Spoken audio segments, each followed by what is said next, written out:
అయ్యగారు అయ్యగారే అయ్యగారు ఆ పై జానడు కూడా పూర్తి చేస్తే శ్మశానం సెటప్. నోటికి వచ్చినట్టు కుయిపోక, ఇది రక్తపోటు తగ్గడానికి రా. ఏం ఫోటోనండి, మా పేదోళ్ళు ఇంత తినటానికి ఎన్నో అవస్థలు పడతారు, మీ పెద్దోళ్ళు ఏమో తిన్న జరగటానికి ఇన్ని పాటలు పడతారు.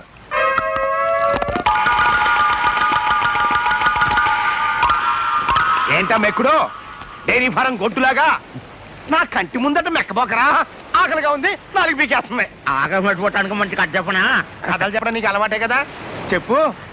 మరే అనగనగనగనగా ఒక ఊళ్ళో బాగా డబ్బున్న మారోజు ఒక ఆయన ఉన్నాడు.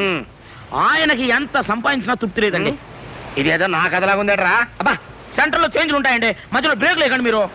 ఆయన పేరు అలెగ్జాండర్ అండి. దేశాలు గెలిచిన తర్వాత చివరికి చచ్చిపోయేటప్పుడు ఒక చిన్న కోరాడటండి. ఏమని? నేను చచ్చిపోయిన తర్వాత నన్ను పాతి పెట్టేటప్పుడు నా చేతులు బయటికి పెట్టి పాతి పెట్టమన్నాడటండి. దేనికి? ప్రపంచాన్ని జయించిన అలెగ్జాండర్ పోతూ పోతూ వట్టి చేతులతోనే పోయాడని జనానికి తెలియడానికి. అవును రే, ఈ కథ నాకెందుకు చెబుతున్నట్టు? ఎందుకంటే ఉన్నదాంతో తృప్తి పడక ఇంకా ఇంకా సంపాదించాలని, ఉన్న ఒక్కగానొక్క కొడుకును జైలు పాలు చేసుకుని చెప్పు దెబ్బలు తిన్న మీ బుద్ధి మారాలని. జ్ఞానోదయం అయిపోయిందిరా. ఎక్కడైనా ఆగలేను. నా చేతులు బయటికి తినన్నా నా ఆస్తిలో సగం నీకు రాసిచ్చేస్తా. థ్యాంక్స్ అండి. మీ ఒంటెన్ని రోగాలున్నా మీ మనసు మాత్రం వెళ్ళండి.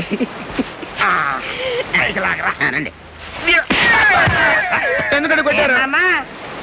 నాకు ఎంత స్టోరీ చెప్పి ఆస్తిలో సగం ఇస్తాననగానే అంటే మీద పడతావా కుక్కలాగా? నిన్ను చెప్పు దెబ్బలు తిని ఉప్పు చేపల పడి ఉంటాను అనుకున్నావా?